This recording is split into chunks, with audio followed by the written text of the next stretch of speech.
네, 안녕하세요. 성공 취업의 시작 스테이잡 이규욱입니다. 박서연입니다. 네, 최악의 취업난을 겪고 있는 구직자들을 위한 취업 설명서, 어디서도 그 누구도 알려주지 않는 궁금증을 시원하게 타파해주는 취업의 동반자 스테이잡스가 수요일에 인사드립니다. 네, 투데이잡스 오늘 1부에서는요. 정말 혹독한 취업난 속에 취업 경쟁을 벌이고 있는 취준생들을 위해서 고민이 늘어가고 있을 텐데 취업하기 전에도 후에도 계속되는 고민들 혼자 꽁꽁 싸매고 앓지 말라고 저희가 준비했습니다.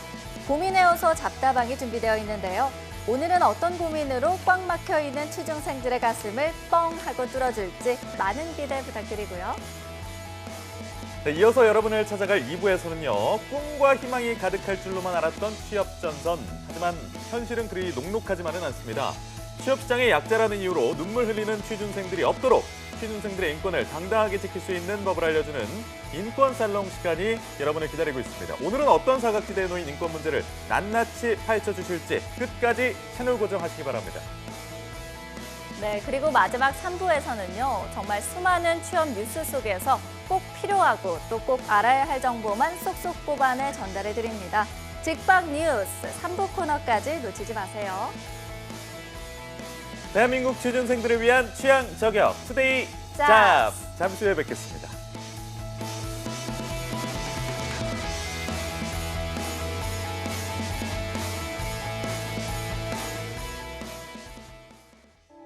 투데이 잡스는 단순한 정보 전달이 아닌 취업을 준비하는 모든 분들께 행복한 미래를 선사하고자 합니다. 발빠르게 전달해드리는 취업 뉴스, 해결하지 못하는 취업 고민 해소, 중장년을 위한 채용 및 창업 정보, 취준생이라면 모두 꿈꾸는 대기업 공채, 차가운 취업길에 따뜻한 동반자가 되어드리겠습니다. 당신이 사원증을 받는 그날까지 생방송 투데이 잡스.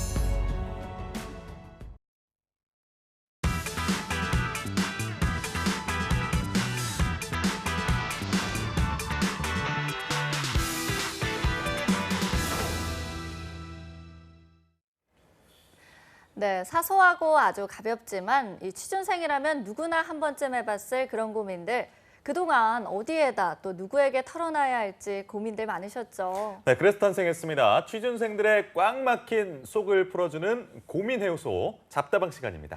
네, 오늘은 어떤 분이 이 청량 소화제 같은 역할을 해줄지 기대가 되는데요. 그렇습니다. 네, 세계 속의 아이돌 방탄소년단이 있다면 저희 잡다방에는요. 벌써 기대가 되는데 네, 취업 컨설팅계의 RM 이건 강사님이 계십니다.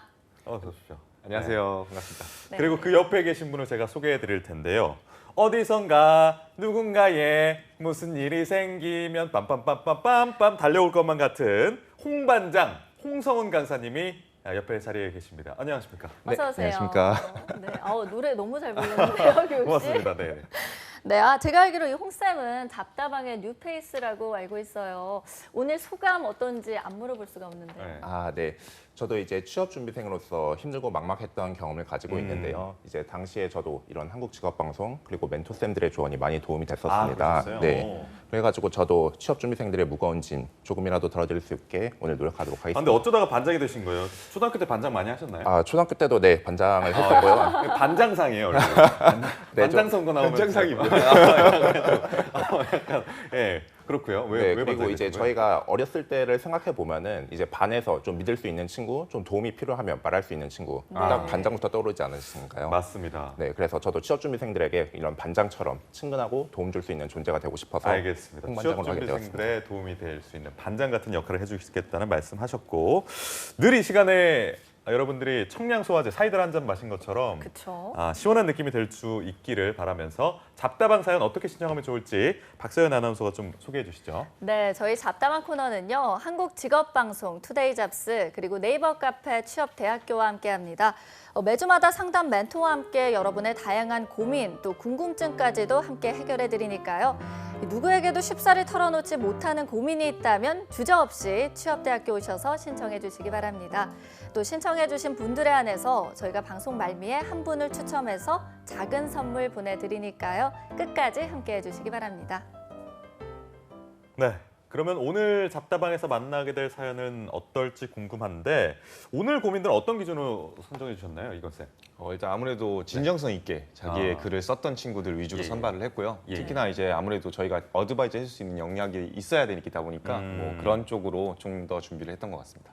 알겠습니다. 우리 홍 반장님은 어떤 기준으로 선정을 하셨나요? 네, 분명히 자신이 강점을 가지고 있음에도 스스로 자신이 없는 그런 분들을 선정을 했는데요. 이런 네. 분들 강점 어떻게 살릴 수 있을지 오늘 말씀드리도록 하겠습니다. 알겠습니다. 그러면 첫 네. 번째 고인 좀 만나볼까요? 네, 기대가 많이 됩니다. 네네. 그럼 제가 먼저 사연 전해드리겠습니다. 아이디 ES천사님이 보내주셨습니다. 23세 여성 취준생이고요. 제가 일단 스펙 내역부터 한 가지씩 전해드릴게요. 경희대학교 야간에 다니고 있고 금융학과에 나오셨습니다. 19학번. 그리고 어학 점수는 아직 없고요. 또 자격증은 컴활, 전산회계, GTQ 보유하고 계십니다. 경력 사항으로 살펴볼 것은 새마을금고 경력 3년. 그리고 대외 활동은 아직 없고요. 부족하다고 느끼는 스펙이 있어요. 토익이 없고 또 자격증도 조금 부족하다는 생각이 듭니다. 그리고 입사를 희망하는 회사를 적어주셨는데 공기업이나 은행을 희망하고 계시네요. 그리고 하고 싶은 말 알아보겠습니다. 저는 특성화 고등학교 출신으로 새마을금고에서 정규직으로 3년 이상 근무했습니다. 근무하면서 야간 대학교라는 것을 알게 됐고 지금 현재는 직장 그만뒀고 아예 야간 대학교만 다니고 있습니다. 다른 직장을 구해야 되는데 좀 막막해서요. 따끔하고 현실적인 조언 부탁드립니다. 네, 이렇게 ES 천사님의 사연을 만나봤습니다. 일단은 나이가 굉장히 어리신데 23세밖에 안 되셨는데 새마을금고에서 3년 정도 일하신 경력이 있습니다. 정규직으로 일했고 이 경력이 은행 취업에 도움이 된다고 보면 됩니까, 홍 반장님? 네. 네. 이분 같은 경우에는 이제 마을금고에서 여신과 수신 그리고 고객 응대 업무를 이미 했었기 때문에 네. 이분이 면접 전형까지만 간다면은 다른 지원자들보다 상업적인 측면 그리고 직무적인 측면에서는 훨씬 잘 하실 가능성이 높습니다. 다만 특성화고를 졸업하시고 바로 이제 취업을 하셨기 때문에 대졸공채 전형에는 익숙하지 않을 수가 있는데요. 이분들의 경쟁자분들 같은 경우에는 이제 서류 수십 편 미리 써보셨고 그리고 필기 그쵸. 같은 경우도 몇 개월씩 준비를 하신 분들이 많습니다. 아무래도 좀 그렇겠죠. 예. 네, 그래서 미리미리 이런 전형들의 지원을 하시면서 이제 1금융권에서 공채를 뽑을 때 대졸 제한이 거의 사라졌습니다. 그래서 미리미리 지원을 하시면서 자소서들 어떤 것들 자주 물어보는구나, 어떻게 쓰면 되겠구나, 필기 내가 부족한 부분 무엇인지 이런 것들을 어떻게 보완하면 되겠는지 이런 것들 겪어보신다면 좋을 것 같습니다. 우리 은행 출신 이건 쌤도 좀 덧붙여 주시죠. 저는 일단은 눈에 들어오는 게 19학번인데 너무 부러워요. 이게 일단 제일 부럽고 예. 저는 근데 대단한 게 예. 지금 같은 또래 19학번들, 뭐 18학번들 이렇게 생각하면은 그 친구들은 지금 취업 걱정 안 하거든요. 그쵸. 맞아요. 근데 19학번인데 아직 졸업 한참 남았잖아요. 근데 벌써 고민을 한다는 것 자체가 이미 엄청나게 성공했다고 저는 맞아요. 말씀할 수 있을 것 같아요. 예. 그러니까 너무 시작이 반이죠. 네, 시작이 반인 거죠. 그래서 너무 걱정을 일단 안 하셨으면 좋겠고요. 두 번째로 이제 새마을금고에서 3년이나 일했으면요 정말 대단한 거거든요. 일단은 기본적으로 수신 업무를 해봤다라는 것이 핵심이 될 거고요. 예. 그리고 새마을금고의 영업 중에 하나가 공제 영업이에요. 이 공제 영업이요? 공제가 좀 이렇게 얘기하니까 어려운데 예. 쉽게 말하면 보험 영업이라고 생각하시면 될 것 같아요. 아. 네. 근데 그게 아무래도 매출의 핵심이다 보니까 많이 팔아본 경험도 있을 거고 실제로 그게 비이자 수익 부분으로 해가지고 은행에서도 굉장히 중요한 요소거든요. 근데 그런 영업 경험이 있다라는 것은 아무래도 메리트가 있을 수밖에 없어요. 그렇겠네요. 그리고 자격증이 좀 부족하다라고 얘기를 했는데 이 자격증이 좀 걱정되긴 해요. 여기 기입해 놓은 게 커말이나 전산회계, GTQ라고 했는데 네. 이런 거는 사실은 은행에 도움이 안 되거든요. GTQ는 사실 그래픽 관련 자격증이고 아, 그래요? 네. 그래서 이거를 안 쓴 건지 쓰신 건지는 잘 모르겠어요. 이게 공제 영업을 하시려면 기본적으로 공제 영업 자격증이 있어야 되는데 그게 취득을 하셨는지 모르겠고 만약에 그게 없으시다고 한다면 아무래도 금융학과 출신이다 보니까 그런 관련되어 있는 금융 관련 자격증을 취득하는 것을 1순위로 잡아야 되지 않을까 싶습니다. 그리고 추가적으로 이제 요즘에 이제 공채, 은행 공채 같은 경우에는 영어 성적이 가점이에요. 네. 그래서 만약에 영어가 없다 할지라도 아직 조급해하지 말고 어차피 유효기간 2년이기 때문에 지금 당장 따봤자 취업할 때는 못 쓰거든요. 예. 그래서 졸업하기 직전쯤에는 그래도 토익 점수라든지 아니면 토익 스피킹 점수는 꼭 취득하셨으면 좋겠다라고 말씀드릴 수 있을 것 같습니다. 네, 지금 지원자분이 상대적으로 좀 어려서 시간이 좀 있어요. 그래서 뭐 자격증이라든지 영어 점수는 빨리빨리 준비하시면 좋을 것 같습니다. 지금 은행을 저희가 이야기 나눠봤는데 공기업도 현재 희망을 하고 있거든요. 어떤 조언 해줄 수 있을까요? 저부터 할까요? 네, 네. 네.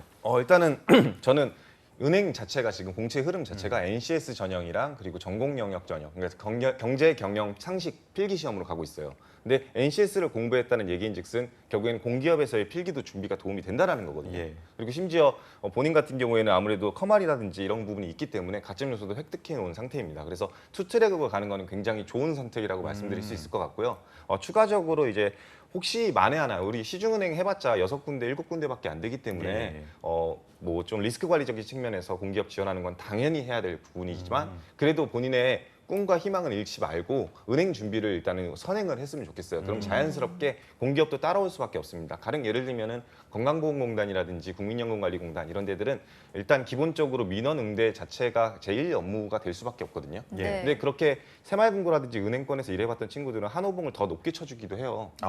그 이유인 즉슨 결국에는 이게 직접적으로 도움이 될 수 있다라는 부분이거든요. 예. 그래서 지금부터 걱정을 하지 마시고 일단 졸업부터 그리고 학점 관리 잘 해놓으셔서 은행 준비 철저히 해놓으시고 그걸 바탕으로 공기업도 같이 병행했으면 좋겠다라고 결론을 낼 수 있을 것 같습니다.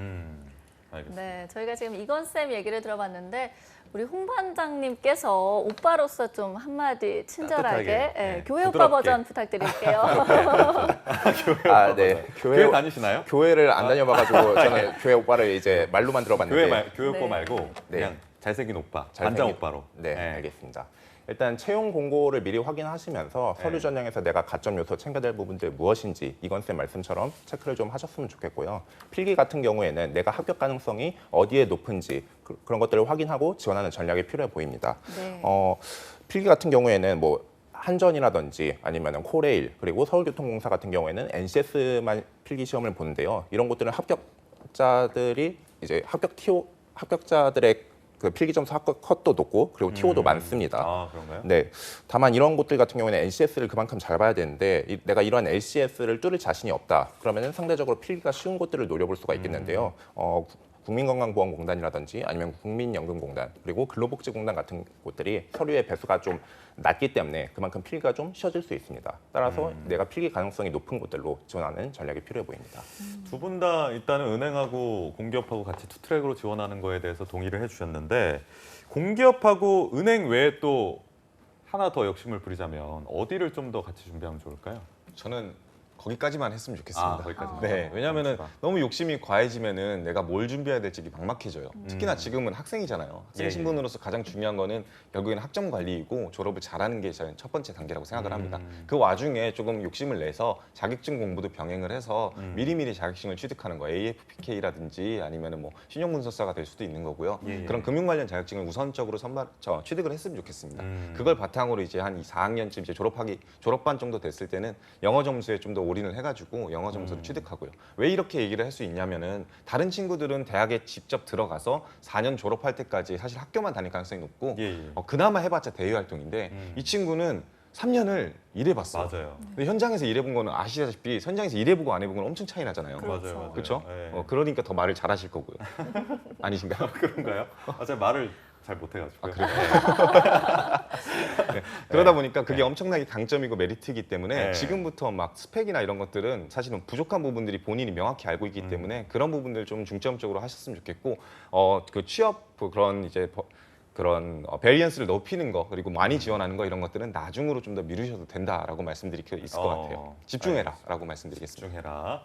일단 홍 반장님도 뭐 동의하십니까? 네, 저도 이건쌤의 말씀에는 동의를 하는데요. 그럼에도 예. 이분이 좀 더 욕심을 부려본다면 아직 나이가 어리니까 다른 쪽으로도 이제 생각을 해볼 수 있지 않겠습니까? 맞습니다. 그렇다면은 공모전이라든지 프로젝트, 서포터즈 등의 대외 활동 등을 할 수가 있겠고요. 이것을 통해 가지고 다양한 산업과 기업에 관심을 갖는 계기도 될 수 있습니다. 또한 내가 자소서에서 쓸 경험이나 콘텐츠도 풍부해질 것이고요.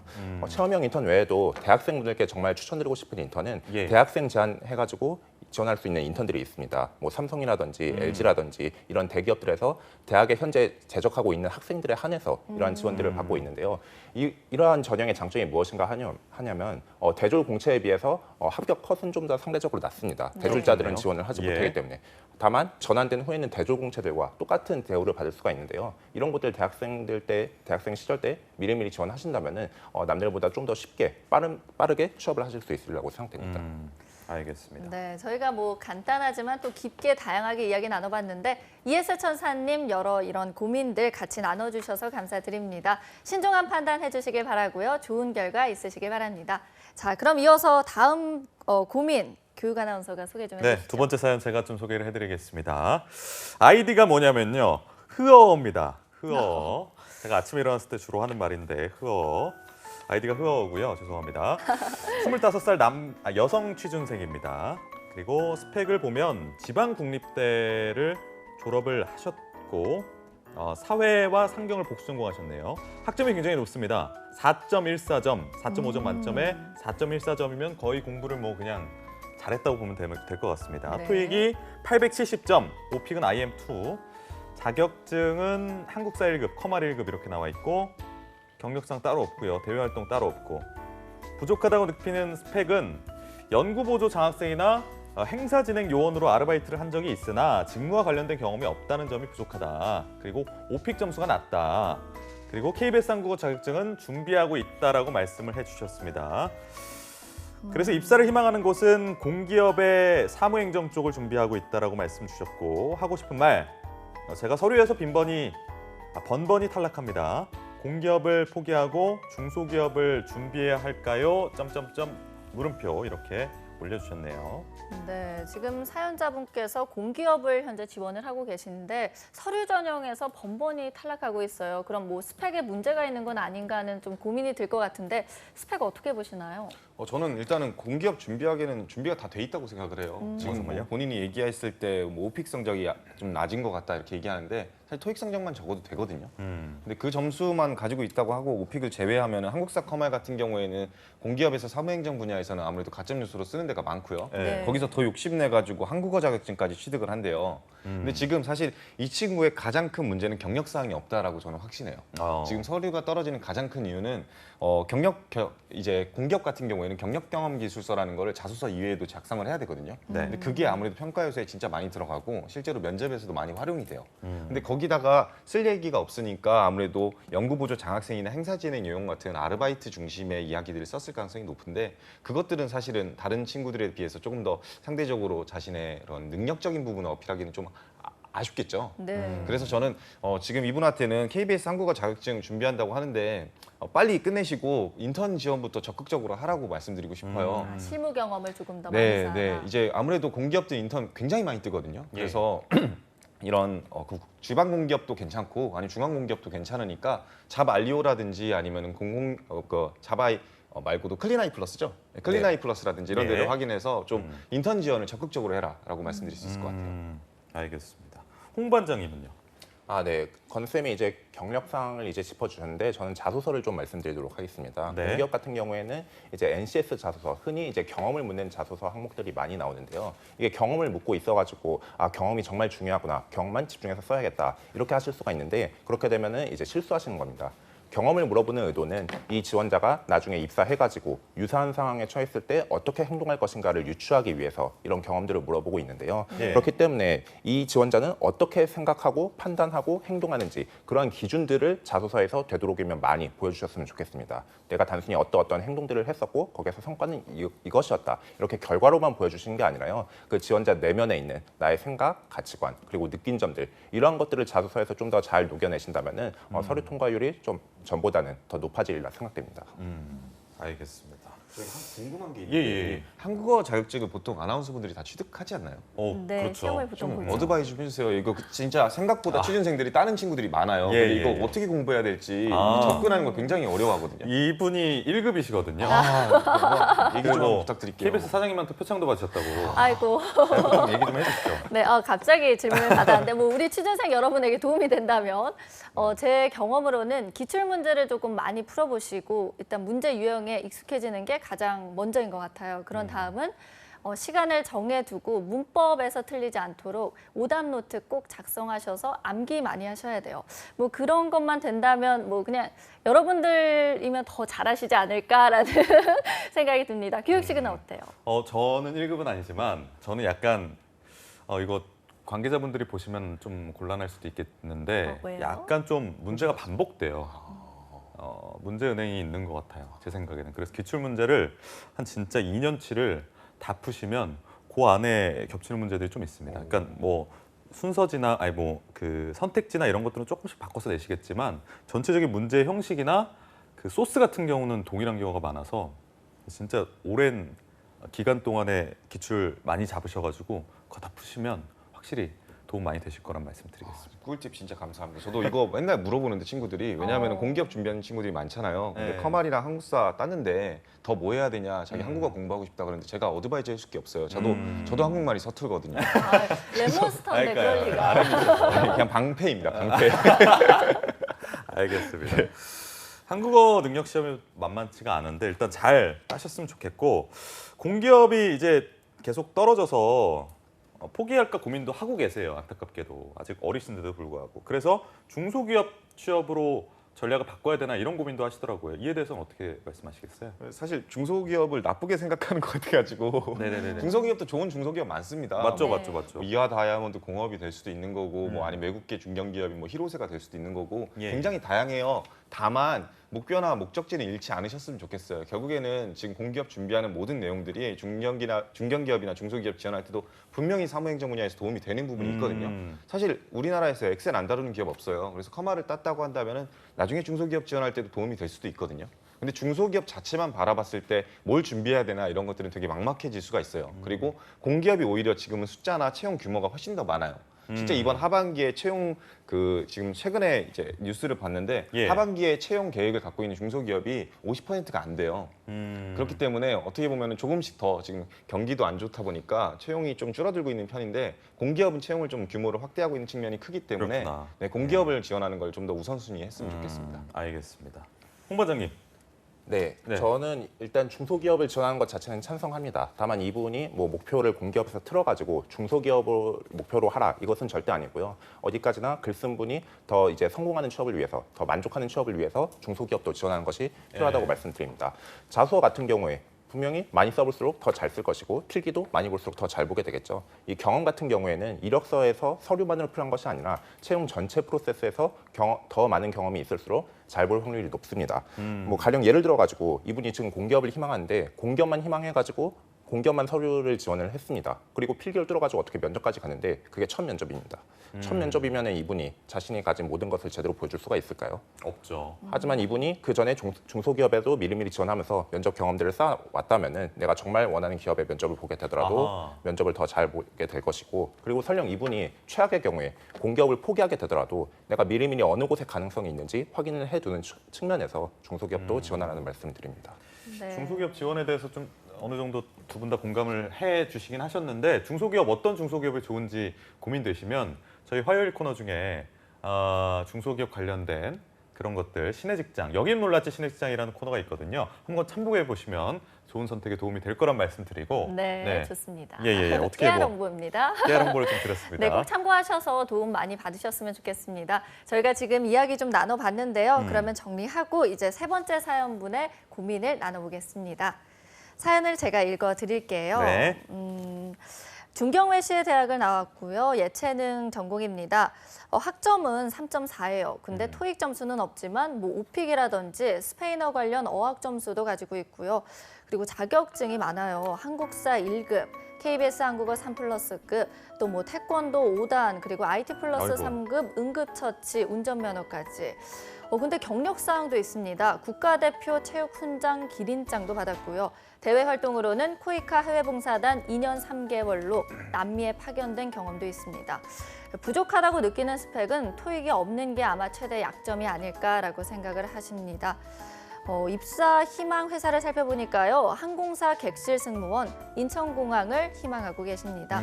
마지막으로 하고 싶은 말, 학점이 낮은데 항공사 가능할까요?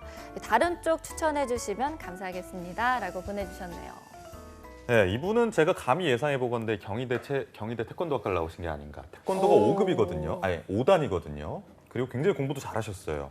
어학적인 역량도 되게 있으시고 그래가지고 경희대 태권도학과를 졸업하신 게 아닌가라는 예측을 조심스럽게 한번 해보면서 이분이 말씀드린 것처럼 어학 쪽에 굉장히 강점이 있거든요. 어떻게 좀 전략을 세우면 좋을까요?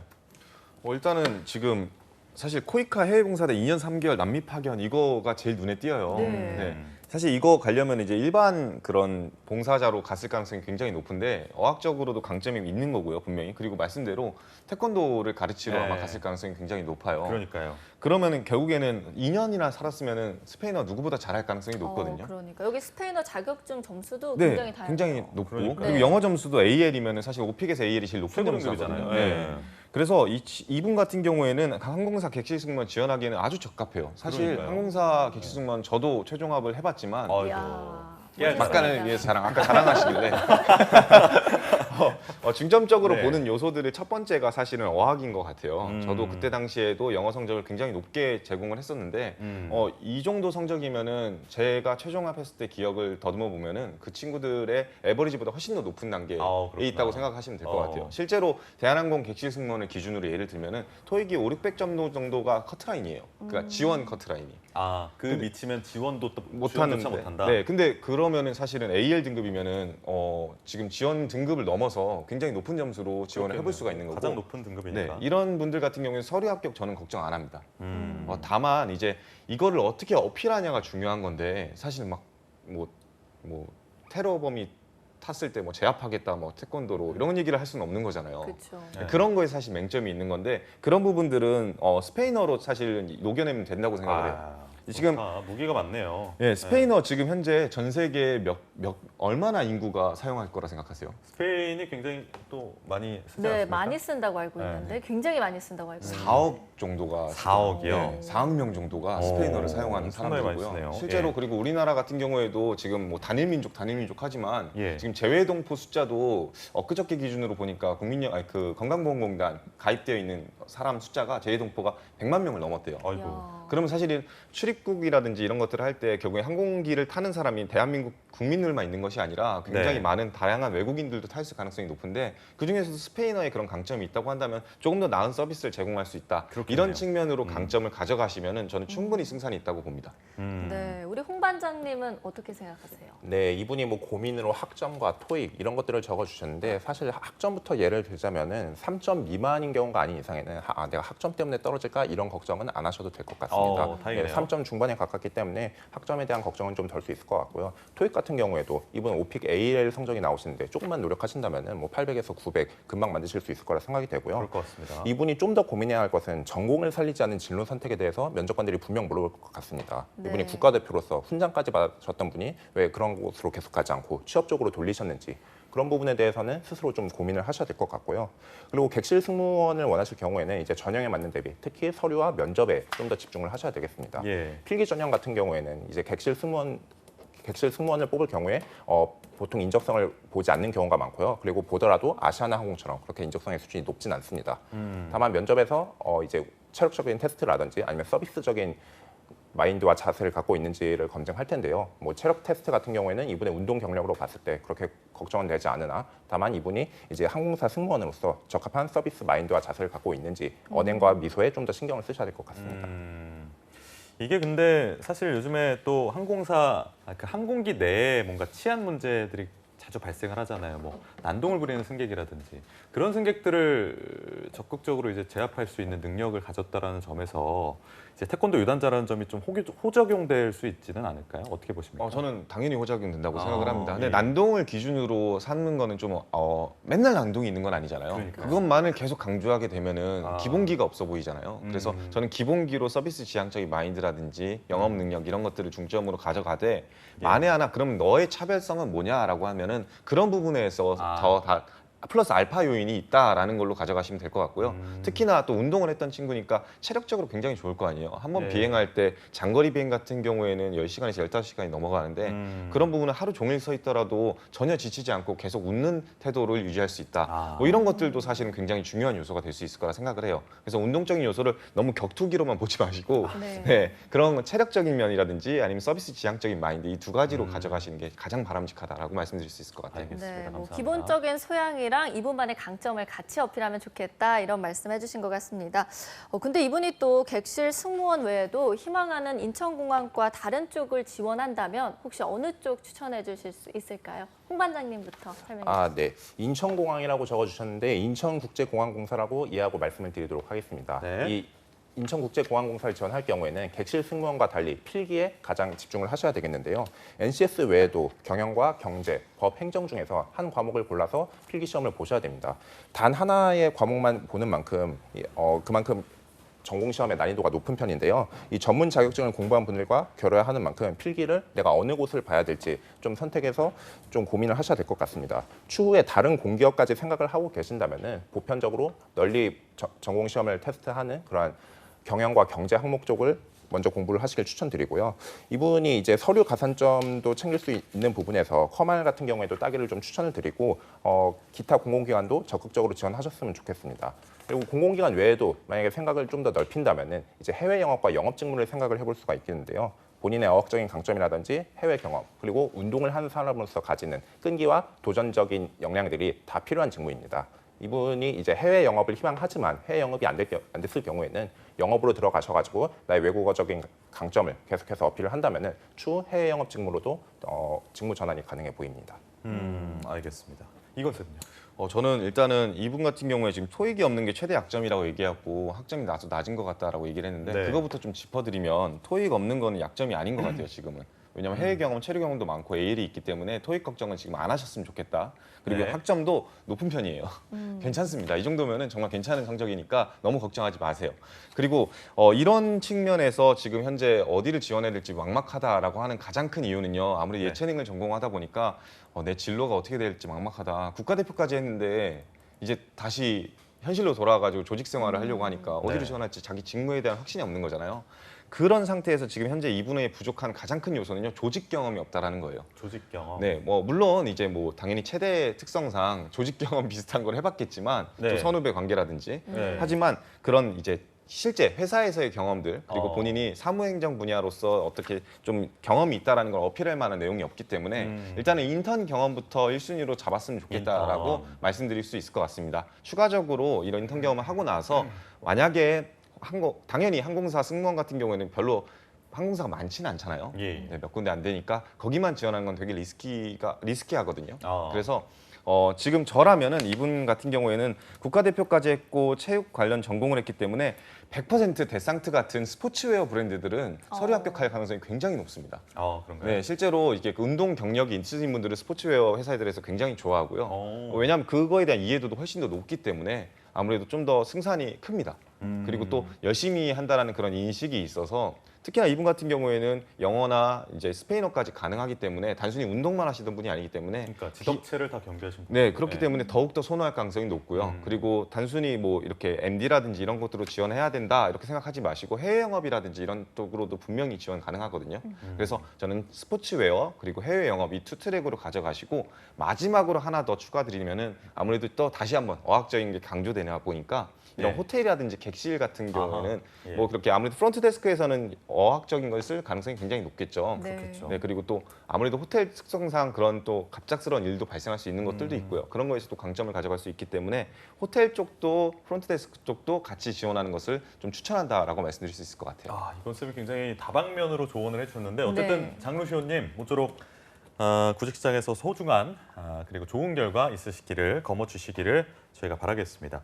오늘 이건 쌤과 홍반장 쌤이 공통적으로 많은 얘기를 해주셨는데 그래도 좀 전체적으로 취준생도 오늘 만나본 취준생들 아니면 뭐 우리 방송 시청하고 있는 취준생들한테 위로와 충고의 말씀을 한 말씀 담아서 마지막으로 좀 홍 반장님부터 얘기를 좀 해주시면 좋을 것 같아요. 네, 분명 자신의 강점을 가지고 있는데 그것을 스스로는 찾지 못하거나 아니면 나의 약점이 오히려 더 부각되어서 보일 수 있습니다. 보완 가능한 약점만 보완하시면 되겠고요. 나머지는 여러분이 가진 강점을 찾아내서 그것을 개발하고 그것을 어필하는 방향으로 취업을 준비하신다면 좋겠습니다. 네, 이거 쌤. 이런 분들의 가장 큰 특성이 뭐냐면은 진짜 준비 잘 해놨어요. 그냥 유일하게 부족한 건 딱 하나밖에 없어요. 그냥 자신감이에요. 근데 사실 취업에서 가장 중요한 건 전 자신감이라 생각하거든요. 네. 스스로를 믿지 않는 사람은 어느 기업에서도 신뢰를 주지 않을 거예요. 근데 그런 것들이 결국에서 면접에서 드러날 수도 있고요. 자소에서 드러날 수가 있을 거예요. 지금 되게 당당하게 우리 아나운서분들께서 나는 공부 이렇게 했다라고 말씀해 주셨잖아요. 여러분들도 충분히 그런 위치까지 올라갈 수 있을 거라 저는 확신하거든요. 한국어 자격증 것도 마찬가지지만 그 이외의 것들도 여러분들은 잠재력을 갖고 있기 때문에 조급해하지 마시고 천천히 기회를 잡아서 여러분만의 강점과 어필을 하셨으면 좋겠습니다. 그게 결국엔 취업으로 가는 길이라 저는 확신합니다. 네, 너무 좋은 훈훈한 말씀 감사합니다. 오늘 또 우리 홍 반장님이 첫 이런 6회로 등장을 하셨는데 소감 안 물어볼 수 없죠. 소감 한마디 해주세요. 이렇게 방송으로만 뵈던 것보다 실제 실물로 뵈니까 더 훈훈한 MC분들이 계셨고 감사합니다. 갑자기. 예. 이렇게 훈훈한 MC분들과 취준생들을 위해서 이렇게 아름다운 일을 할 수 있다는 것 자체가 너무 영광인 것 같습니다. 마지막으로 홍반장으로 삼행시 가능하십니까? 가능하십니까? 자, 네, 5초 정도 시간을 드리고요. 네, 예. 제가 카운트하겠습니다. 5, 4, 3, 2, 1, 홍, 홍반장이 있다. 반, 반신반의하지 마라. 장. 장담할게 취업. 너무 잘하시는데요. 아니 이거 안 준비하신 거 아니죠? 정말 참 잘했다는 생각이 몰랐습니다. 듭니다.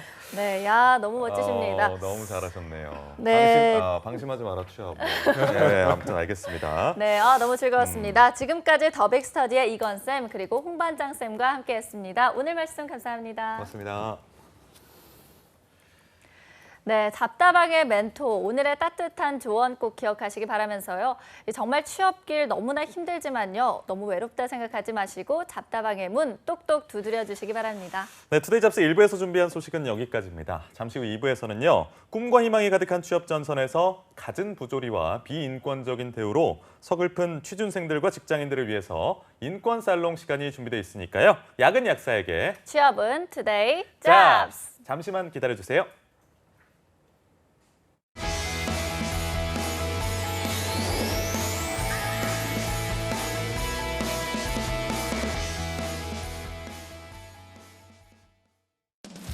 여름철, 짧은 시간에 많은 비가 쏟아지는 집중호우. 집중호우는 산사태, 침수, 건물 파손, 정전 등의 사고로 이어져 재산은 물론 인명피해까지 일으킬 수 있습니다. 집중호우에 대한 대비는 어떻게 해야 할까요? 상습 침수 지역, 산간계곡 등 위험 지역에 계신 분들은 안전한 지역으로 이동하고 가로등 주변, 공사장 등 고압 전류가 흐르는 곳에는 접근하지 않습니다. 노약자는 야외 활동에 특히 주의하셔야 합니다. 집중호우 정보를 확인하는 습관, 여름철 안전의 시작입니다. 우리는 사회적 기업입니다.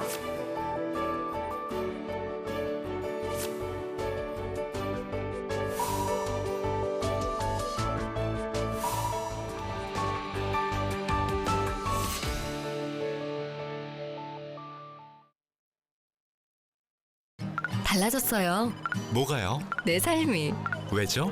노동시간 단축으로 항상 제 시간에 끝나니까 이젠 직접 아이를 데리러 갈 수 있어. 좋아요. 자기 개발을 위한 나만의 시간이 생겨 좋아요.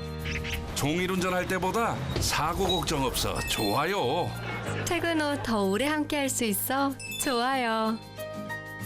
일자리가 많아져 열심히 일할 수 있어 좋아요. 회사 분위기도 좋아지고 생산성이 더 향상되어 좋아요. 개인과 기업이 함께 행복해지는 노동시간 단축. 행복한 변화의 시작입니다. 좋아요. 숲속에 있을 때 느끼는 행복. 저는 나무가 있는 숲이 참 좋아요. 그런데 숲은 개인적인 위안을 넘어 한반도에 평화를 안겨줄 수 있습니다. 산림청이 내 삶을 바꾸는 숲, 새산 새숲 캠페인을 시작합니다. 남과 북, 국민 모두 함께 만드는 숲속의 한반도. 지금 우리의 관심이 필요합니다.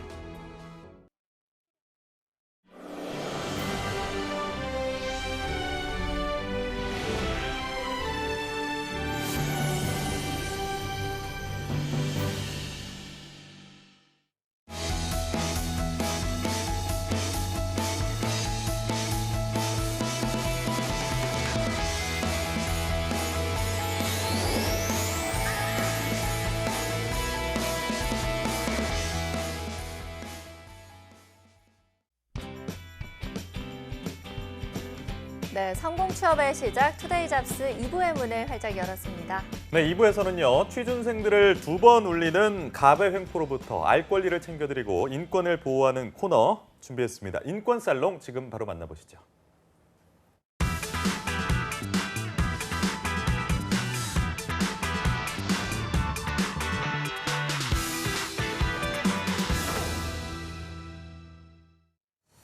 네, 바늘구멍 같은 채용 시장에서 열심히 노력하는 사람들이 있습니다. 바로 구직자들인데요. 성공 취업의 꿈을 이루기 위해서 열심히 노력하고 있는 예비을 구직자들. 하지만 이들의 인권을 위한 법은 아직까지 없는 안타까운 실정입니다. 네, 수많은 구직 과정에서 정말 부당한 걸 알지만 감히 따지지 못하고 또 어떻게 해야 할지 몰라 어려움을 겪고 계신 우리 취준생 여러분들을 위해서 채용 문화를 바꾸기 위한 첫걸음 인권살롱 시간 준비해봤습니다. 저희가 이 시간 함께하기 위해서 어렵게 훈남 노무사 2분을 모셔왔습니다. 네. 소개해드릴게요. 트러스트원 취업 컨설팅의 송진원 노무사님 그리고 노무법인 명문의 이진화 노무사님 오셨습니다. 어서 오십시오. 어서 오세요. 안녕하세요. 네. 안녕하세요. 두 분이 들어오시니까 환해진 것 같아요. 네, 오늘 인사 잠깐 한마디씩 해주실까요? 네, 먼저 하겠습니다. 네.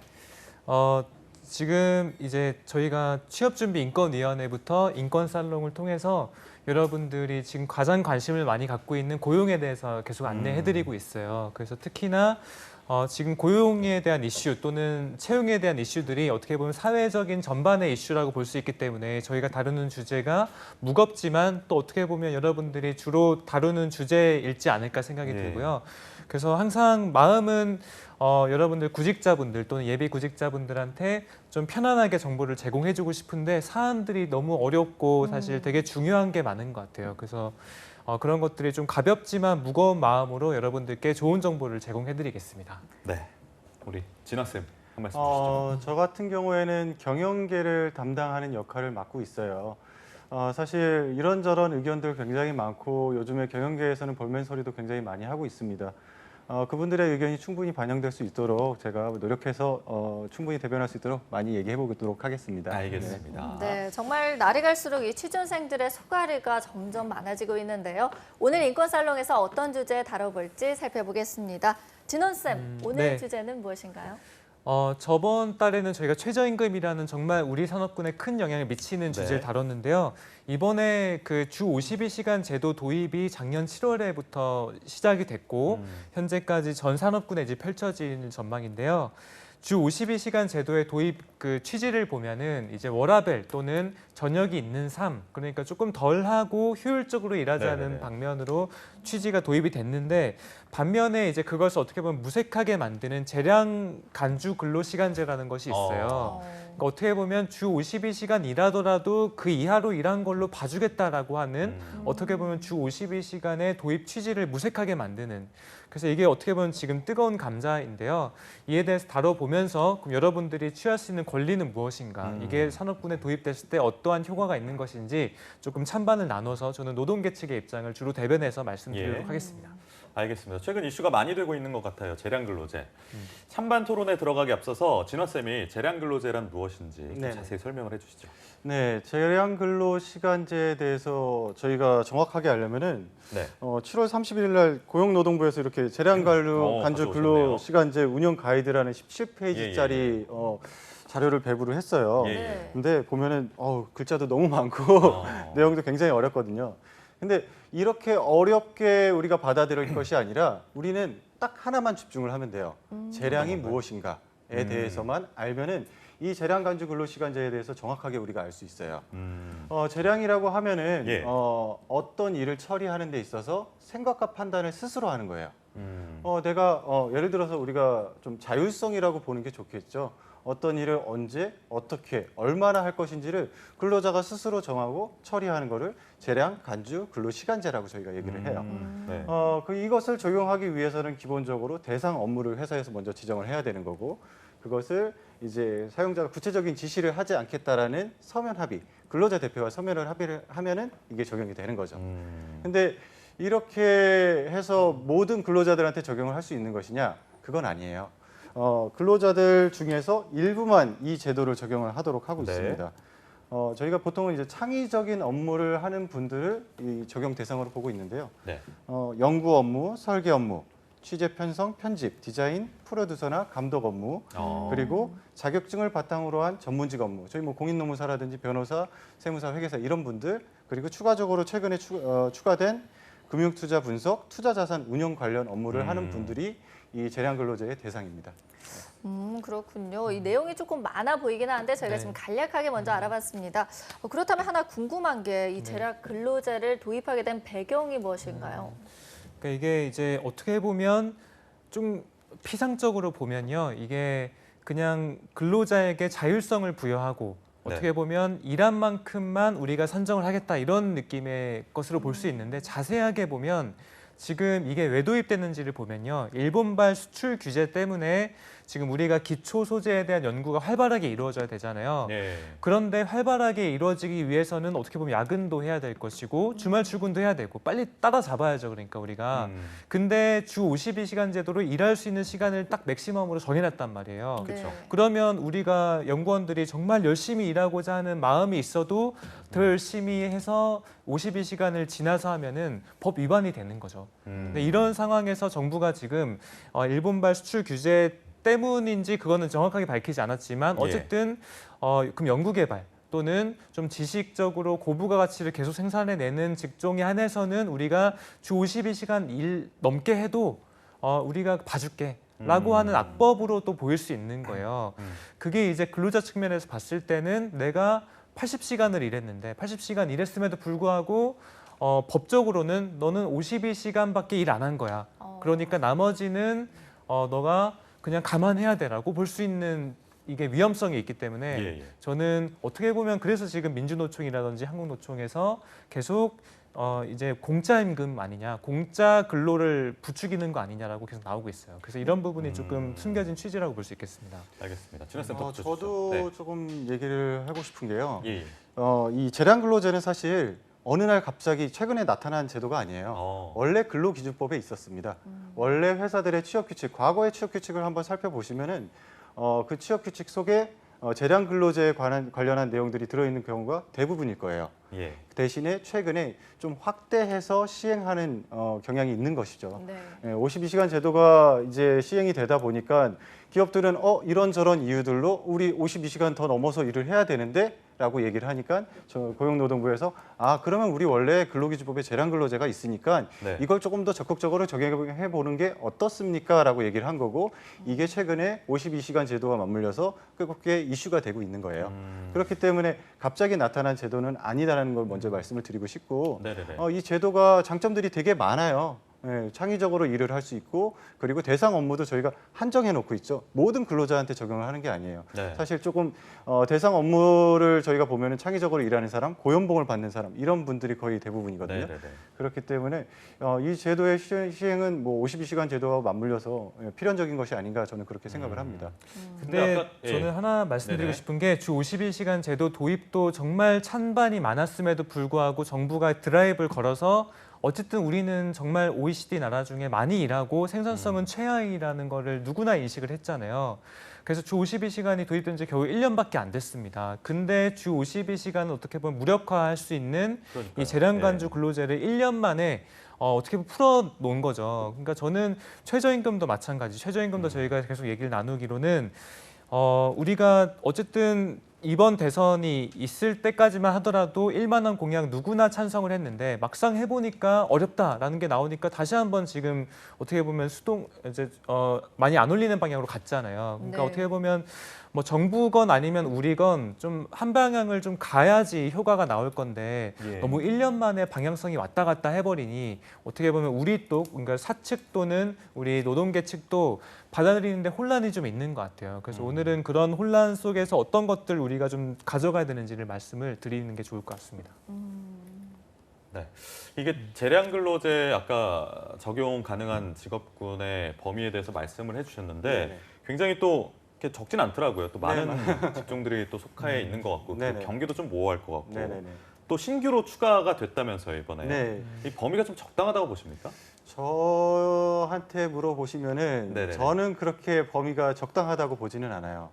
넓다고 보시는 저는 거예요, 그러면? 좀 더 넓어져야 된다라고. 넓어져야 보는 거죠. 된다. 왜냐하면 좁다. 아직까지 조금 좁다라고 생각을 해요.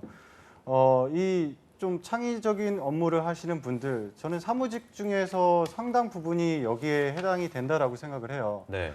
뭐 조금 얘기를 조금 길게 해보자고 하면은 저희가 예전에 학교에서 공부를 배울 때 보면은 주입식으로 공부를 배웠거든요. 근데 최근의 대세는 교육공학적으로 스스로 학습, 자기주도 학습, 이게 대세예요. 마찬가지로 일도 과거에 시킨 일에 대해서 처리를 하고 매번 보고를 하고 그거에 대해서 피드백 받고 회사에서 원하는 방향대로 일을 해왔다라고 하면은 이제는 일도 스스로 좀 찾아서 하고 스스로 발전도 하고 이런 환경이 필요하다라고 생각을 해요. 저희가 텔레비전 보면은 외국의 좋은 회사들 해갖고 뭐 IT 벤처 회사들 많이들 나오잖아요. 뭐 예, 실리콘밸리에 있는 회사들, 그런 회사들 보면은 대부분 근로시간에 제한 없이 일을 하고 있거든요. 그 사람들한테 회사가 요구하는 건 딱 하나예요. 창의적인 아이템, 창의적인 생각, 그를 통한 고부가 가치 생산을 우리 보통 얘기를 하거든요. 마찬가지로 우리도 그런 쪽으로 가야 되는 것이 아닌가라고 저는 생각을 합니다. 네, 그런 네. 견지에서 아직은 좀 좁다라고 생각을 해요. 네. 두 분이 뭐 지금 재량 근로제에 대한 생각을 조금 대략적으로 말씀을 해주셨는데 찬반 입장이 굉장히 명확하신 것 같아요. 조금 더 구체적으로 말해주실 수 있을까요? 네, 저는 하나 뭐 여쭙고 싶은 거는 진아 쌤한테 여쭙고 싶은 건 예. 넓어지면 매뉴얼이 더 두꺼워질 건데 괜찮을까요? 아까도 두껍다고 하셔가지고. 매뉴얼 굉장히 두꺼운데요. 네. 이거 사실 두꺼운데 아까도 말씀드렸지만 우리가 알아야 되는 것은 사실 하나예요. 재량. 네, 재량은 어떤 일을 처리하는 데 있어서 스스로 생각하고 판단하는 거죠.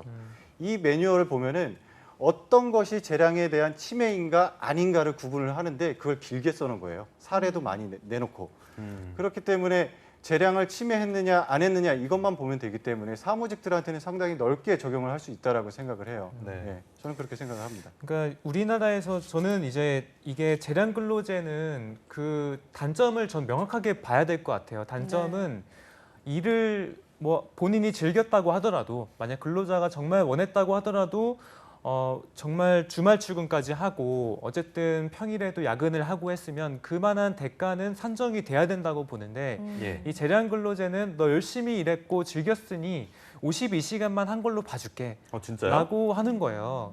그럼요. 더 돈 안 주나요? 돈 주게끔 이제 그러니까 고용노동부에서는 그 부분을 조금 명확하게 해주지 않고 있어요. 그러니까 재량 근로제 자체가 재량으로 일한 만큼 산정이 불가능하니 52시간 이내로 일한 걸로 봐주겠다라는 게 기본 취지입니다. 그럼 반대로 내가 네. 재량에 맡겼으니 한 40시간만 일했는데도 나 할 일 다 했어. 그러면 퇴근해도 회사에서 그래서 강제할 권한이 그거는 없는 좋은 거예요? 거죠. 그러니까 오히려 열심히 일한 근로자분들이 더 피해를 보는 거죠. 워라밸 따지는 분들한테는 엄청 좋은 제도예요. 왜냐하면 내가 자유롭게 일할 수 있고 하니까. 근데 정말 몸 바쳐서 일하고 하는 분들이 어떻게 보면 훨씬 더 이제 회사를 끌어간다고 보면 그분들은 임금이 추가적으로 보상이 따라와줘야 되는데 물론 그분들이 그중에서도 나는 정신적인 보상, 열심히 수고했어 팀장님의 한마디로 행복을 느끼는 사람도 있지만 사실 우리 밀레니얼 세대분들은 명확하잖아요. 일한 만큼 돈 줘야죠. 근데 그거를 캡을 이제 씌워둔 것 자체가 문제가 좀 있다고 보는 거죠. 근데 저는 여기서 조금 반대 의견이 있는 게요. 사실 직원들의 급여 수준은 회사가 정하는 게 아니에요.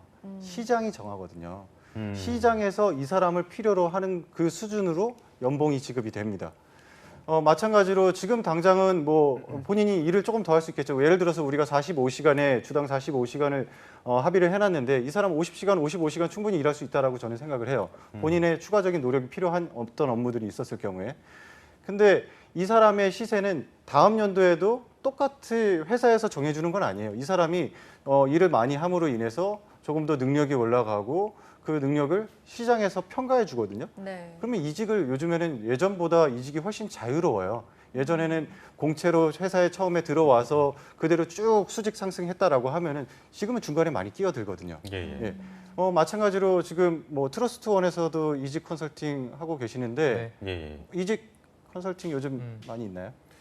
많이 오죠. 그러니까 봐요. 요즘에 이직이 상당히 자유롭고 이직 컨설팅을 받아서 더 좋은 회사로 옮겨가는 경우들도 굉장히 많거든요. 네. 어차피 시장에서 정해주는 거고 지금 당장의 불합리성 이런 것들은 결국엔 다 보상을 받는다라는 얘기죠.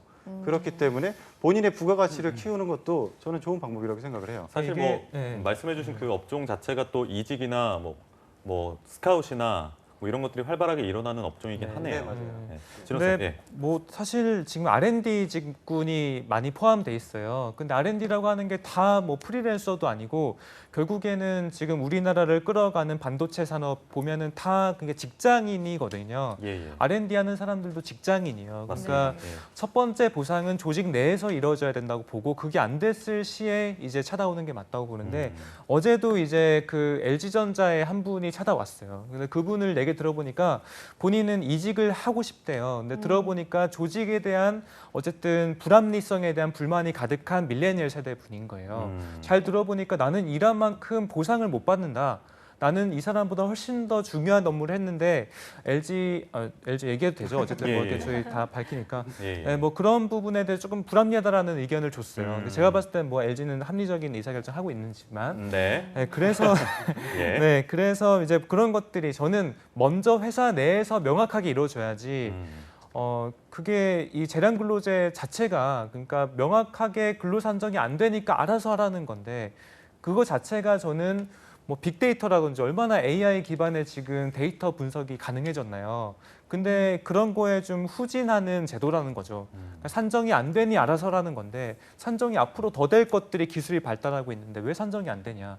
이런 저는 것들. 조금 반대인 게요. 예. 더 이상 근로자들이 자기의 목소리를 못 내는 시대가 아니에요. 요즘에 뭐 블라인드 앱이라고 해가지고 뭐 자기네들의 의견을 회사에서 알지 못하게 익명 게시판처럼. 익명 게시판 네. 그런 것들에 이제 올리기도 많이 하고요. 그리고 이직도 자유롭고요. 그렇기 때문에 무조건 근로자가 착취당하는 입장이다. 이거는 저는 아니라고 생각을 해요. 네. 과거에 이제 우리가 주입식 교육에서 자기주도 학습으로 지금 패러다임이 변화한 것처럼 근로도 이제 시키는 일에서 스스로 하는 일로 변화하는 과정에 있다라고 생각을 해요. 네네네. 그래야지 더 큰 고부가 가치를 저희가 생산해낼 수가 있고요. 이런 과정에서 시작이 없으면은 뭐 변할 수는 없겠죠. 이런 시작이 됐다라고 생각을 하고 이 안에서 우리가 어떻게 발전시키고 상생할 수 있는가를 고민하는 게 더 좋은 해결책이 아닌가 저는 그렇게 생각을 합니다. 네, 저희가 지금 뭐 얘기 들어보니까요, 노동 또 그리고 보상, 시간 이런 여러 가지 핵심 개념들이 막 섞여 있는 것 같습니다. 그렇다면 기업은요, 이 재량 근로를 하는 근로자에게 업무 지시를 따로 못하게 되는 건가요? 이 점은 어떻게 되나요?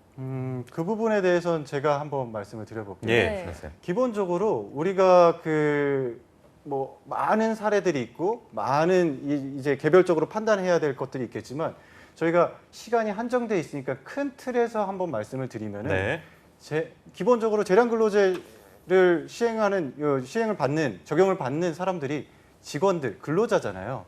그렇기 때문에 회사는 똑같이 관리를 할 수가 있어요. 회의도 참석시킬 수 있고 출장도 보낼 수 있고 어떤 업무 지시도 할 수 있고 출퇴근 관리도 할 수 있어요. 대신에 재량권을 침해하지 않는 범위 내에서 저희가 관리를 해야 되는 거죠. 이제 이 재량권이 침해가 됐느냐 안 됐느냐 이것을 구분하는 데 있어서 좀 모호하긴 해요. 지나치게 많은 혹은 지나치게 자주 이런 단어들이 저희가 이제 들어가거든요. 그러면은 지나치게 많은, 지나치게 자주에서 지나치게 좀 어떤 사람이 봤을 때는 좀 많을 수도 있지만 그렇죠. 이게 필요성이 있다라고 하면은 좀 많은 회의, 좀 많은 관리가 있을 수도 있다라는 거죠. 그런 부분에 대해서 조금 모호하기는 하지만 일단은 기본적으로 지시는 할 수 있다. 대신에 재량권을 침해해서는 안 된다. 그러면 또 진원 쌤이 좀 준비하신 자료로 좀 설명해 주시면 좋을 것 같아요. 그러니까 제가 조사를 해보니까요. 네네네. 일단 지금 표를 잠깐 봐주시면 좋을 것 같은데 저희가 사례별 업무 지시 가능 여부라는 표가 있는데요. 상당히 커서 일단 한 팁이 안 들어옵니다. 그러니까요. 좀 내용이 엄청 많네요. 길어요. 읽어봐도 많지 않은데. 전문가가 아니고서는 명확하게 판단하기 어렵습니다. 이게 거의 동그라미고 X니까 X 위주로 좀 설명해 주실까요? 네, 그렇죠. X 위주로 설명드릴게요. 일단은 보면 그러니까 가만 놔두라 이거예요. 그러니까 일을 알아서 하게끔 할 테니 가만 놔두라. 건드는 순간 이거는 근로로 인정할 수밖에 없고 근로 시간이 산정이 가능하니 그냥 일할 수 있도록 좀 자유를 줘라. 그 경우에 52시간 이상 일해도 안 한 걸로 보겠다고 하는 건데 네네네. 그거 자체가 사실은 열심히 일한 사람들을 그 이상 일했음에도 불구하고 이제 산정이 안 된다고 봐야 될 것 같아요. 네, 그래서 지금 이제 이런 것들을 결국에는 지금 회사마다 다를 거잖아요. 네네네. 그래서 이걸 누가 정하냐면 이건 가이드라인이라고 고용노동부에서 발표한 거고 네. 정하는 거는 노사가 합의해서 정하라고 명확하게 해놨어요. 근데 우리나라가 과연 노사가 힘의 균형이 5대 5냐인지 판단을 해봐야 되는 거죠. 네. 제가 조사한 바에 의하면 노동조합이 결성이 안 된 곳들이 우리나라의 90% 수준입니다. 아, 정말요? 그러니까 노동조합이 있는 곳들은 힘의 균형이 5대 5 정도 봐야 된다고 보는데 네. 노동조합이 없는 곳들은 아무래도 회사 측, 경영자 측에서 힘의 균형이 더 우위에 있을 수밖에 없고 그러면 소수의 근로자분들이 나는 재량 근로제 싫고 일한 만큼 받겠다라고 하는 분들이 있어도 묻힐 가능성이 크다는 거죠. 네, 그런 거 봤을 때 아무리 이제 가이드라인을 명확하게 해놨어도 일단 첫 번째 이야기가 좀 어렵고 예. 두 번째 사안마다 다르고 그럼 세 번째 힘의 균형에 따라 판단이 될 건데 그 힘의 균형은 경영자한테 있다. 그래서 역시나 노동계에 불리하다고 입장이 지금 계속 저는 말씀드리고 있습니다. 네, 진화 쌤 덧붙이실 말씀 있으실 것 같아요. 지금 네. 불리할 수도 있겠죠. 이 재량 근로 시간제를 모두한테 적용을 한다라고 하면은 근로자 모두에게 봤을 때는 불리한 제도가 맞아요. 근데 우리가 그래서 이 재량 근로 시간제를 도입할 수 있는 업종을 한정을 해놨어요. 예. 네, 아까도 말씀을 드렸지만 전문직 자격증을 가진 종사자들, 상대 어떤 사람의 사건에 대해서 위임을 받고 대리를 하고 이런 사람들 추가적으로 어떤 사람에 대해서 뭐 투자 자문을 하는 사람들 그리고 창의적으로 감독 업무라든지 취재 편성 업무라든지 이런 것들을 하는 사람들로 저희가 한정을 해놨다는 거죠.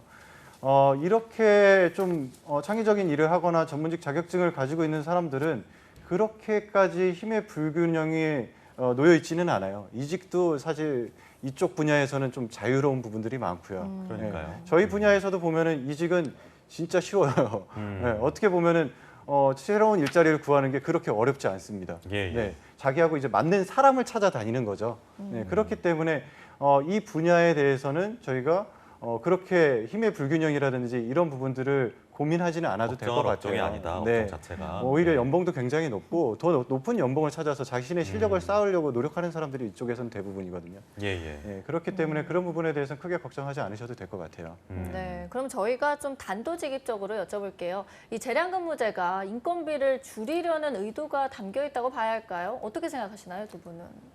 네, 저는 그렇게 생각합니다. 네, 그래서 제가 그렇게 생각하는 이유는 저 또한 그렇지만 제가 실제 그 뭐 삼성전자라든지 LG전자 또는 반도체 회사에 이제 근무하고 있는 지인들한테 좀 물어봤어요. R&D 쪽에.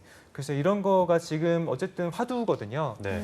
그러면 이제 지금 상황보다 근로자분들한테 나아진 게 뭐냐고 물어보니까 일단 첫 번째 아까 전에 이제 근로 감독을 막 하고 또 출퇴근 지시하고 복무 관리하고 이런 것들은 원래 R&D는 많이 없대요. 그러니까 원래 별로 그렇게 관리 감독을 받지 않는다는 거죠.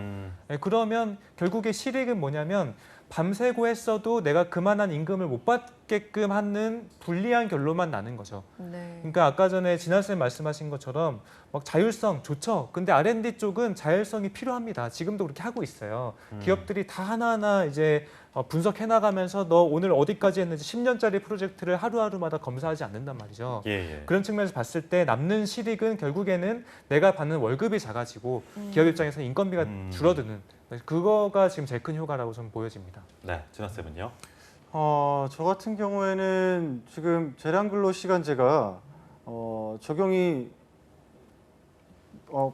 조금 더 빨리 정착이 돼야 된다라고 생각을 해요. 재량간주 근로 시간제가 빨리 정착이 돼서 우리가 외국에서 뭐 선진국 사례라고 해서 많이 보고 있는 그런 근무 형태가 빨리 나타나야 되는 것이 아닌가라고 생각을 해요. 재량근로 시간제가 있으면은 눈치 보지 않고 근무 중에 뭐 창의적인 아이디어가 필요할 때 나가서 커피도 한 잔 마시고 올 수 있고 뭐 회사 근처에 있는 뭐 체육관에 가서 운동을 할 수도 있고 회사 사내에도 있을 수도 있겠죠.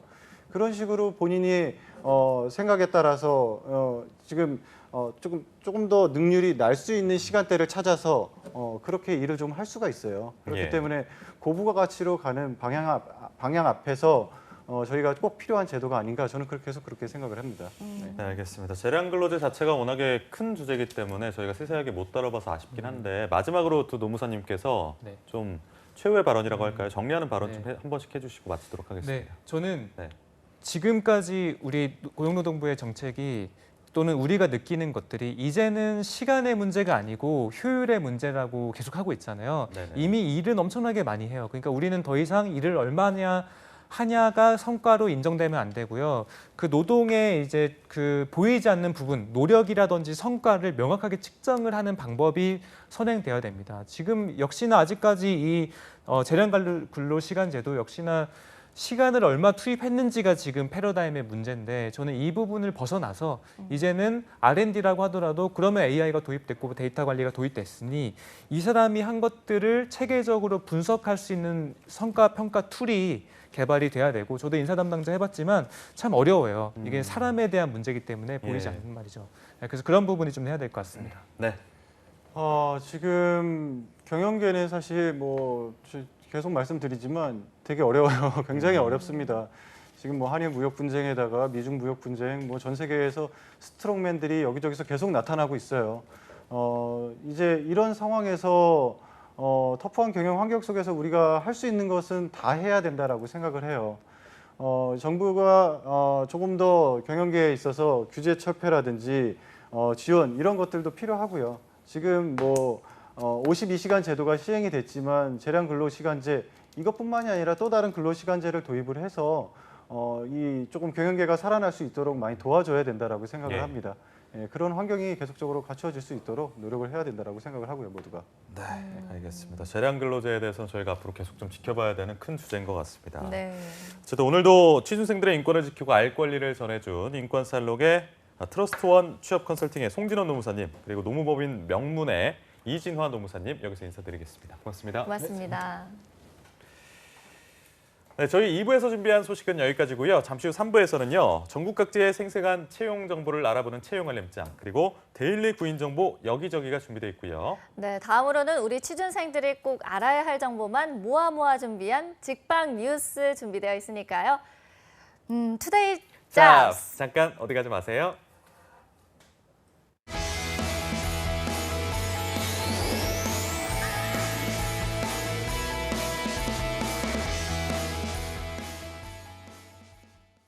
파괴력이 강한 자연재해, 태풍.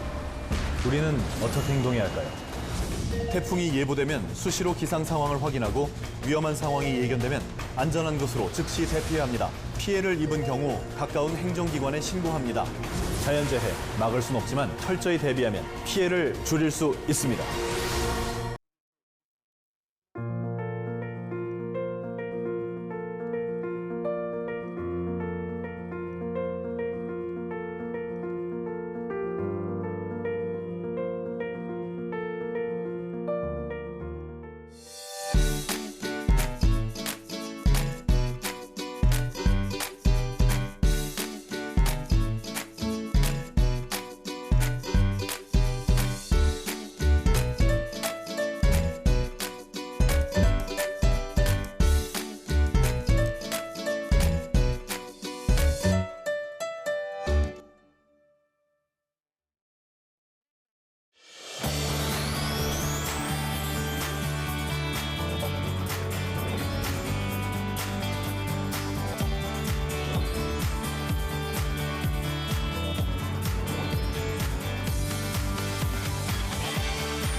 네, 취업은 역시 투데이 잡스 계속해서 만나볼 순서는요. 실시간 채용 정보를 알아보는 채용 알림장, 그리고 전국 각지의 생생한 채용 소식 만나보는 코너죠. 데일리 구인 정보 여기저기가 준비되어 있고요. 네, 다음은 취준생들을 위해 꼭 필요한 정보만을 모았습니다. 직방 뉴스 준비되어 있습니다. 먼저 채용 알림장부터 만나보시죠. 안녕하세요. 매일 여러분들을 위해서 실시간으로 채용 정보를 알려드리는 채용 알림장 강지수입니다. 오늘은 어떤 채용 소식들이 준비가 되어 있는지 화면으로 함께 만나보겠습니다. 먼저 첫 번째 채용 소식입니다. 경기 수원시에 위치한 운트바이오에서 식품공학기술자 및 연구원을 모집합니다. 경력은 무관하지만 초대졸 이상의 학력이 필요하고요. 급여는 연 2,100만 원 이상, 채용 시 마감됩니다. 다음은 신흥스톤 주식회사에서 영업기획 및 관리 지원 사무원을 채용합니다. 고졸에서 대졸의 학력이 요구되고요. 급여는 연 2,500만 원, 모집 기간은 8월 23일까지입니다. 계속해서 나라 MS에서 운송 사무원을 모집하는데요. 1년 이상의 경력과 고졸에서 대졸의 학력이 필요하고요. 급여는 월 220만 원, 모집 기간은 8월 12일까지입니다. 마지막 채용 소식입니다. 동양점수산업에서 정수기 제품 조리원을 모집합니다. 지원 자격은 학력과 경력 모두 무관하고요. 급여는 월 180만 원 이상, 모집 기간은 9월 28일까지입니다. 네, 취준생들의 많은 관심 부탁드리고요. 지원 자격 그리고 우대사항 확인하신 후에 마감일에 늦지 않게 지원해 보시길 바랍니다. 지금까지 채용 알림장에서 채용 소식 전해드렸습니다.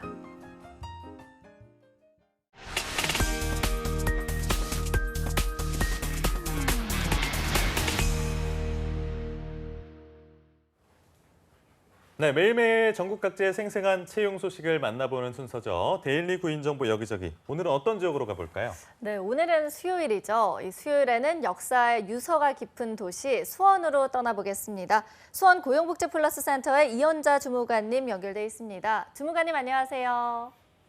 예, 안녕하세요. 수원고용복지플러스센터의 이연자 주무관입니다. 네, 안녕하십니까. 태풍이 지나갔다고 하더라고요. 서울에는 지금 오전에 비가 조금 왔는데 수원 날씨는 어떻습니까? 예, 수원도 밤사이 비는 많이 왔는데요. 네네. 다행히 태풍이 지나서 큰 피해가 없었습니다. 다행입니다. 네, 그럼 주무관님 오늘 준비한 소식 먼저 알려주시죠. 네, 이번 주 소개해드릴 구인업체는 수원시 영통구에 위치한 공인회계사 김영천 사무소입니다. 세무회계 법인 업체로 회계사무원 1명을 모집합니다. 직무 내용으로는 기장 대리 및 세무 신고로 학력은 고졸 이상, 경력에 관계없이 지원 가능합니다.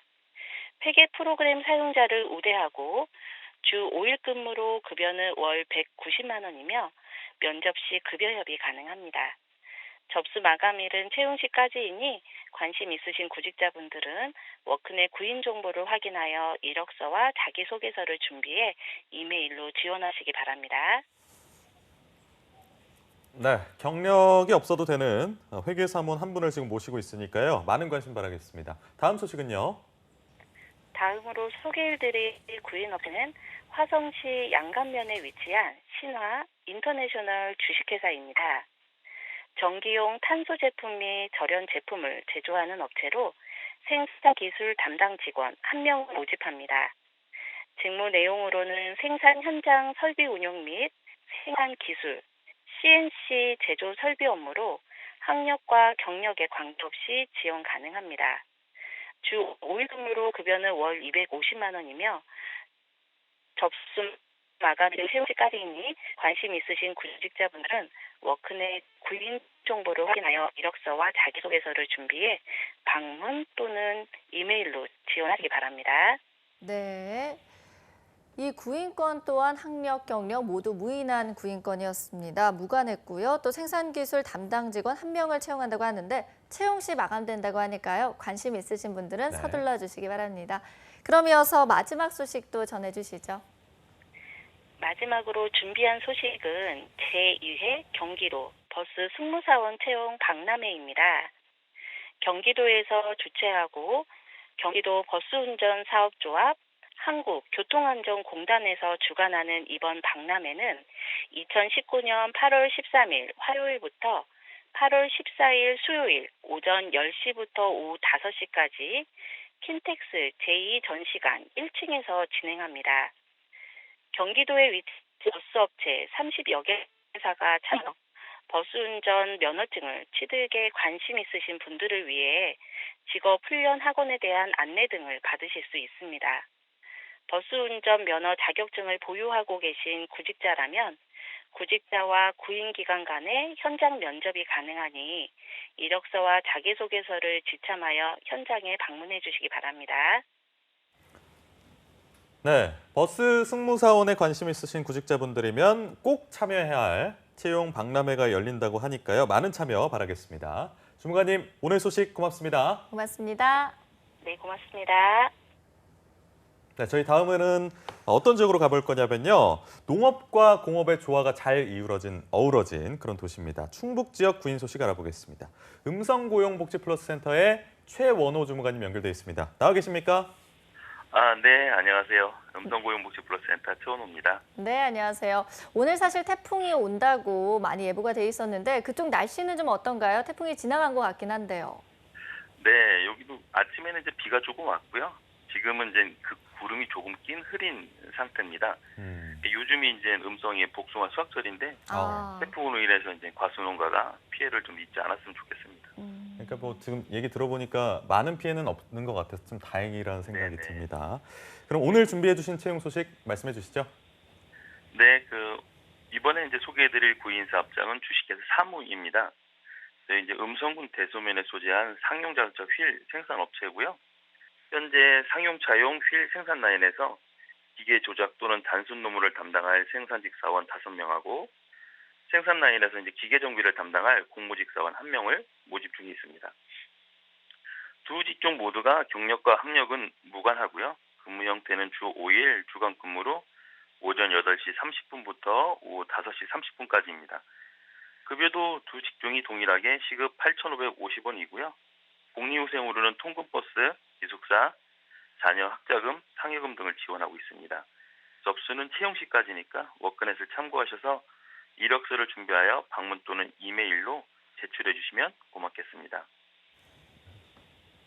네, 첫 번째 구인건 알아봤습니다. 학력과 경력 모두 무관했고요. 또 생산직 사원 그리고 공무직 사원 6분 채용하니까요. 관심 있으신 분들 빠르게 지원해 주시기 바랍니다.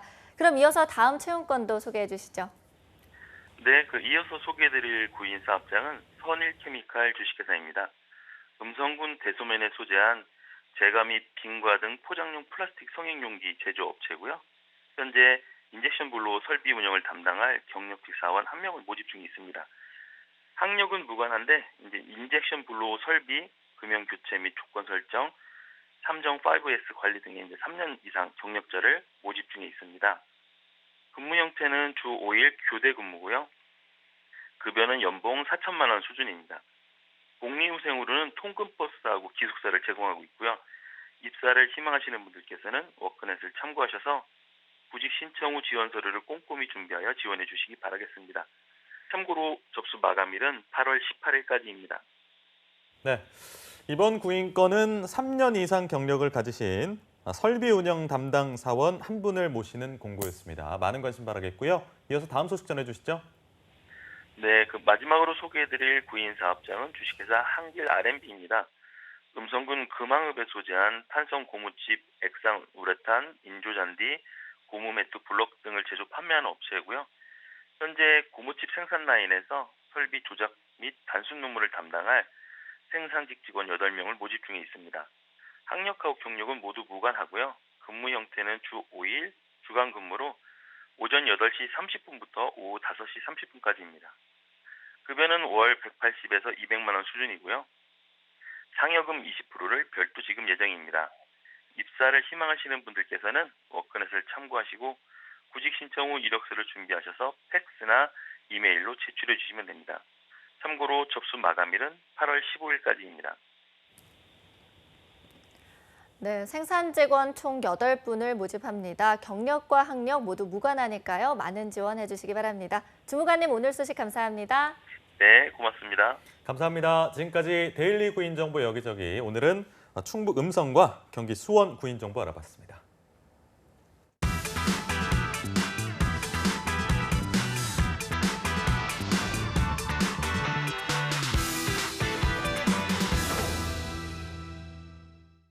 네, 수많은 뉴스 속에서 취준생들이 정작 자신한테 필요한 뉴스들을 놓치는 경우가 많은데요. 그래서 준비했습니다. 구직자들이 꼭 알아야 할 취업 소식들을 발빠르게 전달드리는 코너, 직방 뉴스 시간입니다. 네, 오늘도 함께해 주실 분 모셨습니다. 저희 3부의 마스코트이자 또 뉴스캐스터로 활약해 주실 분이죠. 강재수 캐스터 자리했습니다. 어서 오세요. 안녕하세요. 3부의 마스코트가 돌아왔습니다. 근데 네, 오늘도 너무 좀 반가워요. 바빠가지고 네. 주제로 좀 빨리 들어갈까요? 알겠습니다. 네. 바로 소식 먼저 네. 전해드리겠습니다. 네, 지난 8월에 국회 본회의에서 실업급여 보장성을 강화하는 고용보험법이 일부 개정이 됐고요. 고용노동부 소관의 학습 기업 지정과 함께 학습 근로자 보호를 법제화한 산업 현장 일학습 병행 지원에 관한 법률 제정안이 의결됐다고 합니다. 이로 인해서 청년 실직자의 고용 안정망이 강화가 됐고요. 일학습 병행 사업에 참여하는 학습 기업에 대한 안정적인 지원 및 학습 근로자 권익 보호 등 사업 추진에 대한 명확한 법적 근거가 마련됐다고 합니다. 그래서 오늘은 이 소식을 첫 번째 뉴스로 준비해봤습니다. 네, 그렇다면 먼저 고용보험법의 실업급여 어떤 부분이 개선이 됐습니까? 개정이 어떻게 됐나요? 네, 고용보험법의 개정 부분을 먼저 살펴보겠습니다. 실직자의 생계 지원을 통한 재취업 활동 촉진을 위해서 올해 10월 1일부터 실업급여 지급 수준이 평균 임금의 50%에서 60%로 인상이 된다고 하는데요. 또한 지급 기간도 실직자의 연령과 고용보험 가입 기간에 따라서 현행 90일에서 240일에서 120일에서 270일까지 확대될 예정이라고 밝혔습니다. 특히 실업급여를 받는 실직자 연령 구분을 30세 미만, 30세에서 49세, 50세 이상의 3단계에서 50세 미만, 50세 이상의 2단계로 보다 단순화했다고 했고요. 30세 미만 실직자의 실업급여 지급 기간이 최대 60일이 늘어나도록 하는 등 청년 실직자의 고용 안정망이 강화되도록 했습니다. 실업급여 하한액의 경우에는 실업급여 지급 수준 및 지급 기간 확대 등을 고려해서요. 최저임금의 90%에서 80%로 조정이 됐다고 하고요. 그러나 법 개정안은 실업급여 지급액이 현재보다 줄어들지 않도록 경과 규정을 두어서 법 시행에 따른 하한액이 현행 하한액보다 낮은 경우에는 현행 하한액을 적용한다고 합니다. 네, 얘기 들어보니까 많은 부분에 변화가 생긴 것 같아요. 혹시 더 개선된 부분, 개정된 부분 짚어주실 거 있나요? 네, 더 있습니다. 현재는 실업급여 수급 요건이 이직 전 18개월 이내에서 유급 근로일이 180일 이상 되어야 됐는데요. 주 2일 이하 또는 주 15시간 미만 근로하는 초단시간 근로자는 18개월 동안 유급 근로일이 최대 156일에 불과해서 실업급여를 받을 수 없었다고 합니다. 그러나 앞으로는 초단시간 근로자도 이직 전 24개월 동안 180일 이상 근로하면 실업급여를 받을 수 있도록 했다고 하고요. 실업급여 수급권을 강화했다고 해서 이 개정 또한 이번 연도 10월 1일부터 시행이 된다고 합니다. 네, 알겠습니다. 다음으로 전해줄 소식은 일학습 병행제라고 하던데 저희가 좀 몇 번 들어보긴 했어요. 직업방송이다 보니까. 근데 좀 정확하게 좀 설명을 해주시겠어요? 네. 네, 산업 현장 직무와 직업 교육 불일치로 인해서 청년 실업 그리고 기업 재교육 비용 발생 등으로 인해서 현장 중심에 맞춤형 교육 훈련을 위한 일학습 병행이라는 제도가 생겨났다고 하는데요. 네. 일학습 병행 사업은 기업 현장에서 NCS 기반 교육 훈련 프로그램과 현장 훈련 교재에 따라서 가르치고 또 학교 등에서 이론 교육을 시킨 후에 평가에서 자격을 주는 새로운 교육훈련 제도로 2014년에 도입이 됐다고 합니다. 또한 현재 14,000여 개의 기업과 8만 5천여 명의 학습 근로자가 참여하는 한국형 도제 제도라고 합니다. 네, 일학습 병행제. 사실 그동안 잘 운영이 좀 되오지 않았나 하는 생각이 들었는데 이번에 왜 법률안이 개정된 건가요? 네, 일학습 병행 제도는 그동안 별도 법률 없이 운영해온 제도라고 하는데요. 따라서 참여 기업 지원과 학습 근로자 보호, 훈련 수료 후에 고용 및 자격 부여 등에 따라서 한계가 많이 존재했다고 합니다. 따라서 법 제정 필요성이 지속적으로 제기되어 왔다고 하네요. 네, 그렇다면 어떻게 개정이 됐는지도 좀 살펴봐야겠죠. 어떻습니까? 네, 이번엔 제정된 일학습 병행법에 따르면 고용노동부 장관은 경영 능력 그리고 시설 장비, 현장 교사 등을 확보한 우수 기업을 학습 기업으로 지정을 한다고 하고요. 정부는 학습 기업 및 훈련 기관 등에 대해서는 훈련 실시 및 교재 개발 등에 필요한 지원을 할 수 있다고 합니다. 다음으로는 학습 근로 체결에 관한 개정인데요. 학습 기업 사업주와 학습 근로자는 근로기준법상 근로계약 내용 이외에 훈련 기간이나 방법, 훈련 조건 등에 관해서 2년 이내에 학습 근로 계약을 체결해서 이를 서면으로 교부해야 된다고 합니다. 그렇군요. 사실 학습 근로자가 조금 상대적으로 약자이다 보니까 피해가 있지 않을까 싶어서 좀 보호해야 되지 않을까 하는 생각도 들어요. 이에 대해서는 뭐 개정된 거 없나요? 네, 아무래도 뭐 서현 씨의 바람이 담겨서가 아닌가 싶은데요. 아, 네. 네, 이번에 개정이 됐다고 합니다. 어. 학습 근로자의 지위는 근로기준법상 근로자를 명확히 규정함으로써 근로자성과 학습권 보호를 강화했다고 하고요. 또 사업주로 하여금 외부 평가 합격자에 대해서 기간의 정함이 없는 근로자로 전환하고 차별 처우를 금지시켰다고 합니다. 또한 야간 또는 휴일의 도제식 현장 교육도 금지했다고 되고요. 미성년자인 학습 근로자의 학습 근로 시간은 근로기준법의 규정을 적용해서 하루 7시간, 일주일 35시간 넘지 못하게 됐다고 하니까 구직자 여러분들에게는 희소식이 아닐까 생각됩니다. 이 외에도 또 개정된 사항들이 있다면서요? 소개해 주시죠. 네, 물론 있습니다. 일학습 병행 참여 근로자의 고용 촉진 등을 위해서 일학습 병행 자격 취득, 그리고 계속 고용, 차별적 처우 금지 등에 관한 사항도 규정이 됐다고 하는데요. 아이고, 그렇구나. 네, 특히 재정법은 경과 규정을 통해서 종전에 일학습 병행을 이수한 경우에도 자격을 취득할 수 있도록 했다고 합니다. 하나 더 참고로 일학습 병행법은 시행령, 시행규칙 등 하위 법령 제정 절차를 거쳐서 공포일로부터 1년 후에 시행된다고 합니다.